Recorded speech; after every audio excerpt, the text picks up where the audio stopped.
The Secret of the Underground Room by John Bellairs, Chapter 10. Rooted to the spot, frozen in place by fear, Johnny and Fergie stared at the two bottles. The face of Dr. Masterman floated in the darkness, like something seen in a dream. Then thunder burst inside the heads of the boys, and they fell unconscious to the floor. How long they lay there, neither of them knew. But when they awoke, they found the shop dark and deserted. The front door was open and banged gently in the damp, salty-smelling breeze.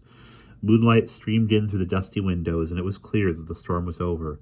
As their eyes got used to the darkness, the boys saw that a thick layer of dust lay over the warped boards of the floor. The counter was bare, and the shelves where bottles had stood were bare also. The shadowy shapes they had seen earlier turned out to be piles of junk. With a great effort, Johnny pulled himself to his feet. He felt lightheaded and nauseated, like someone who had just gotten out of bed after a long illness. Stooping, he tugged gently at Fergie's arm, and at last his friend got up too.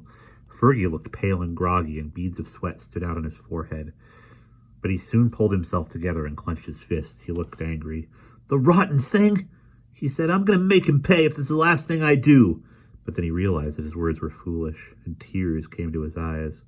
"What are we going to do now?" he asked in a quavering voice. "Why didn't he just kill us and get it over with?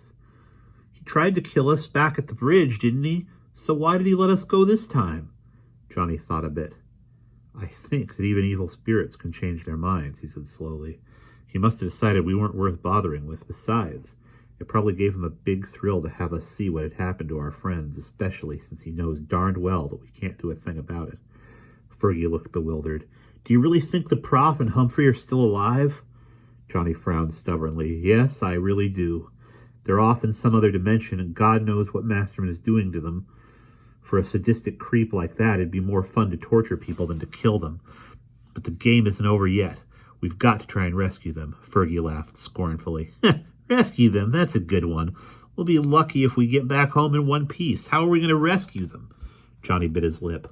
"I don't know how we're going to do that," he said after a short pause. "But the professor always says that you can solve a lot of mysteries just by using what you know.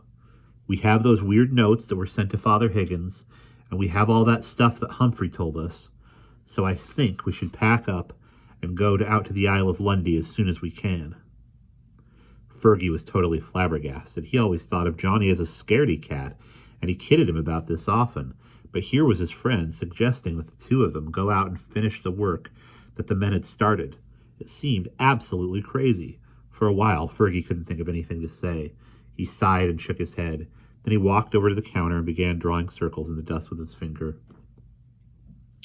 "I want to get those two old guys back just as much as you do," he said slowly. "Humphrey and the Prof know a lot more than we do, and maybe they could have figured out some way to settle Masterman's hash once we got out to that dumb island. But we're just a couple of kids. If Masterman figures out we're after him, we're liable to wind up in a couple of bottles ourselves, and then what'll we do?" Johnny's face had frozen and set a mask of grim determination.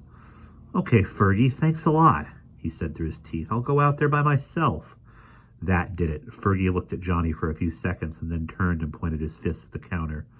"Oh, all right," he exclaimed in desperation. "I'll go out there with you, but if you get me killed, I'm going to hate you." Johnny grinned and tears came to his eyes. He knew that his stout-hearted friend would not let him down. "Come on," he whispered, motioning toward the door. "We better get back to the hotel. Do you know what time it is?" Fergie peered at the luminous dial of his watch. "It's a little after 4 in the morning," he said. "Do you know when the ferry boat leaves?" Johnny shook his head. "No, but the professor has had a timetable. It's probably in his room somewhere. Let's just hope that the weather stays good for us."